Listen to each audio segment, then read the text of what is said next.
Welcome to Astro Venture, the DSLR astrophotography channel.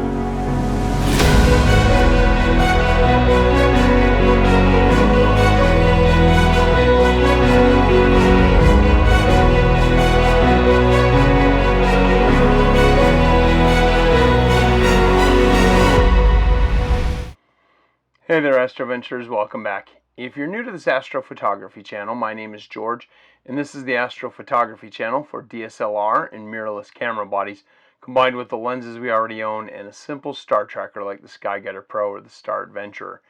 In today's Up in the Night Sky, I want to talk to you about probably the most frustrating target I have ever shot, combined with probably one of the most rewarding, and that is the Dumbbell Nebula. Now, frustrating. This is an incredibly small target. Rewarding. I've never had a target with the color pop on the back of the camera as I have with the Dumbbell Nebula. So first, let's take a look here and locate it. Now, this target, you want to get it this month or next month. It is located just off of the head of Cygnus the Swan, and just to the side of Cygnus the Swan, you will find, using any cell phone app, you can find a set of stars, the constellation of Sagitta, and spelling on the screen there. With Sagitta, the Dumbbell Nebula sits just to the side of the head of Cygnus the Swan, and then just to the side and closer to the end of Sagitta. Now, Sagitta, with reasonably dark skies, you could see it, and of particular note is you have the two stars at the end kind of giving the star constellation some legs, and then you have one, let's see here, two, three stars going up from the legs of Sagitta. And then to the side of Sagitta, located not that far at all, is where you will find the Dumbbell Nebula. And I'm hoping the images on the screen help with being able to locate it. So the target is tiny. The blue-green pops out at you right off the bat, straight out of the camera. So you will see it on the back of the camera, even though you may be underexposed a good bit. It just pops right out. And so when I shot my image of the Dumbbell Nebula, first off, I located, like I said, Cygnus the Swan. From there, jumped over to the side, located Sagitta. I could be saying that wrong. Located the legs. Followed that up, 1, 2, 3 stars. From that end star over a little bit to the side, that's where the Dumbbell Nebula was located. So I got my camera going, and from there, no lack of frustration. Probably created a few new curse words until I finally found it. Now, one way that you might do it is, and this could help in some respects, could make it a little more frustrating, is that you could start out a little bit wider, and then you'll see the color popping through, and then once you've located it, then you could work on increasing your zoom, but that still requires you reacquiring focus. Now, myself, my configuration, I was shooting on my Nikon D500, which is a crop sensor camera. I specifically went with crop because of the fact I wanted that artificial reach that a crop sensor gives you.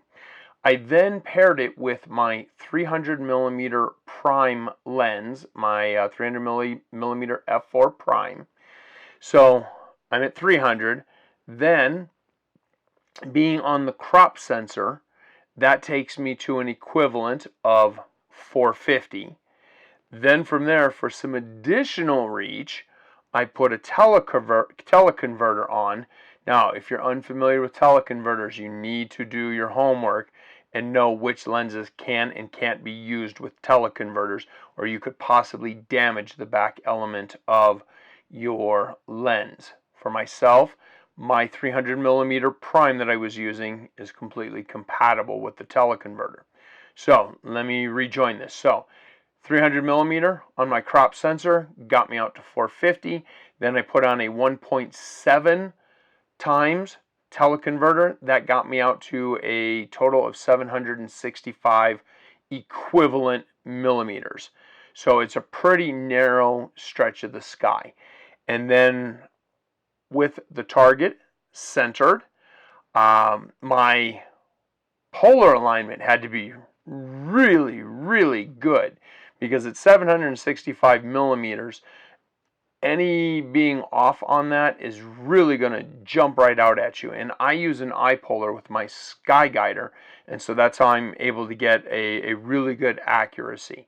With a reticle, you're going to want to consider, and I'm going to give you the rest of my shooting specs in a moment, but if you're having to line up off of a reticle, you're probably going to need to push your ISO higher to shorten that shooting time. But with an outstanding polar alignment that I really put the work into, at 765 millimeters, I was shooting an ISO of 1600 millimeters. Excuse me, let me correct that. I was shooting an ISO of 1600. My aperture was a 6.7 due to using a teleconverter, which bumped it up from a 4 to a 6.7.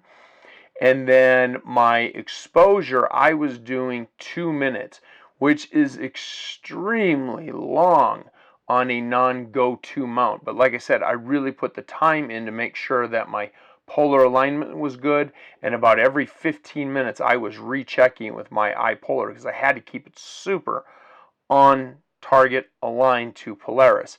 Let's see here, so that was 765 millimeters, ISO 1600, aperture 6.7, and then shooting time was 2 minutes, and I did a total of an hour and a half of collected shooting time. Bortle skies, probably about a 5, and at this time of the year, the Dumbbell Nebula is located straight up, so you're able to shoot through the atmosphere at essentially what would be its thinnest. I really want to encourage you, go out there, know that it's going to be incredibly frustrating, so know that ahead of time. Try to work on your patience and try and capture this target. It was really rewarding when that green popped through and I was like, yes, I got it. And the only other target I can think of that just pops through with so much color is the Orion Nebula.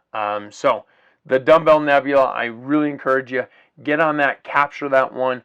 It will try your patience, but it's an awesome target. So until next time, I wish you clear skies and uneventful nights. I would love to see you over on our Facebook page, Astro Venture DSLR. And if you like the video and the content you're seeing here at Astro Venture, please consider liking, subscribing, ringing the bell, and share these videos. Help expand the channel and share this information with others. Until next time.